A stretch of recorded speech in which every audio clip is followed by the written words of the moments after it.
नमस्कार, स्वागत है आपका। मेरा नाम है विपिन विभाग। मेरे साथ मेरे सहयोगी शादाब रिजवी। धन्यवाद। महाराष्ट्र में हिंसा से प्रभावित परभणी का एक दौरा करने के बाद लोकसभा में विपक्ष के नेता राहुल गांधी ने महाराष्ट्र सरकार पर जमकर हमला किया है।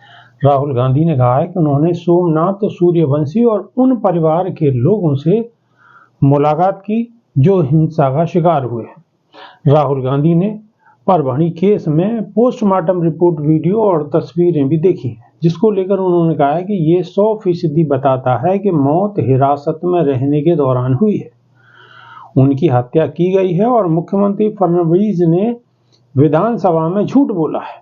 राहुल गांधी ने दावा करते हुए कहा है कि इस हिंसा के लिए महाराष्ट्र के सीएम देवेंद्र फडणवीस जिम्मेदार हैं।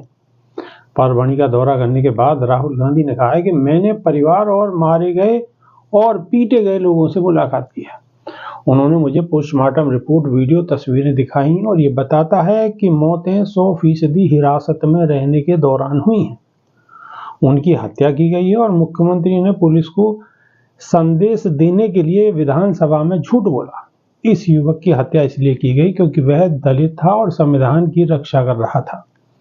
राहुल गांधी ने आगे कहा कि आरएसएस की विचारधारा संविधान को नष्ट करने की है और हम चाहते हैं कि इस मामले का तुरंत समाधान हो और जिन्होंने ऐसा किया है उन्हें सजा मिले। कोई राजनीति नहीं हो रही है, विचारधारा जिम्मेदार है क्योंकि मुख्यमंत्री ने ये बयान दिया है, इसलिए मुख्यमंत्री जिम्मेदार है।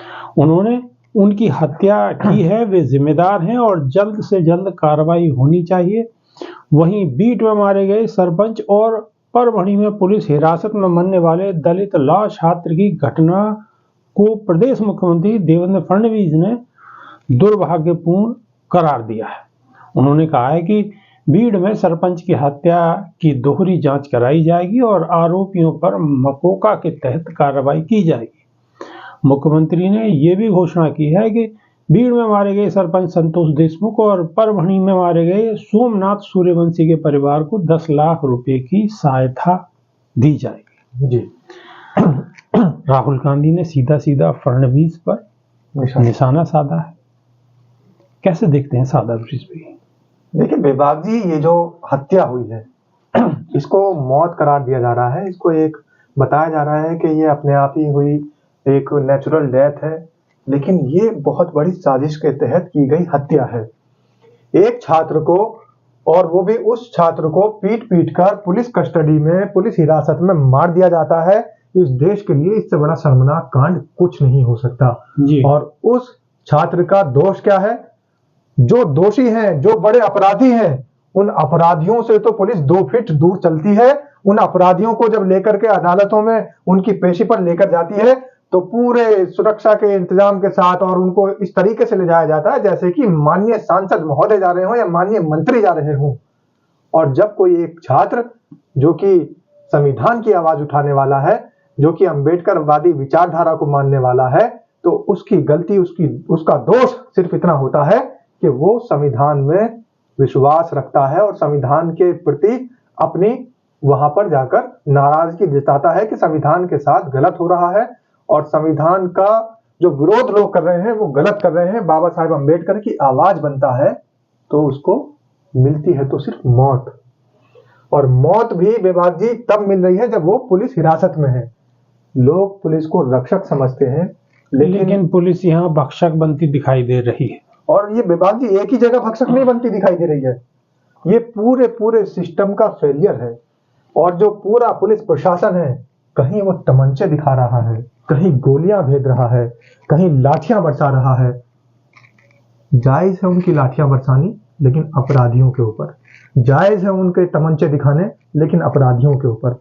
जायज है उनकी गोली चलानी, लेकिन अपराधियों के ऊपर।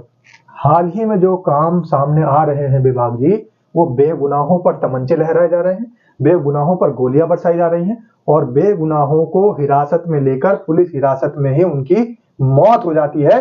तो ये सरासर हत्या का मामला है, मौत नहीं है। और अगर आज राहुल गांधी आवाज उठा रहे हैं तो वो इस देश की आवाज बनकर उसके लिए न्याय मांग रहे हैं। जिस बच्चे को, जिस छात्र को पुलिस हिरासत में मार दिया गया, जिसकी हत्या कर दी, बिल्कुल, जिसको पुलिस हिरासत में मार दिया गया, राहुल गांधी अगर उसकी आवाज उठा रहे हैं तो यही संविधान बचाना है, इसको ही संविधान बचाना कहते हैं। और पिछले कुछ समय में आपने देखा होगा कि बहुत सारी जगहों से इस तरीके की खबरें आई हैं कि पुलिस ने लाठीचार्ज किया आम बात है, लेकिन पुलिस सरकारी रिवॉल्वर से अलग देसी तमंचे और राइफल से भी गोली चलाती हुई नजर आई, और ये कहीं ना कहीं सीधा सीधा संविधान पर खतरा है। इसी खतरे का जिक्र राहुल गांधी बार बार कर रहे हैं। तो अभी के लिए सिर्फ इतना ही, नई वीडियो में रूबरू होंगे। बहुत बहुत शुक्रिया, धन्यवाद, नमस्कार। धन्यवाद।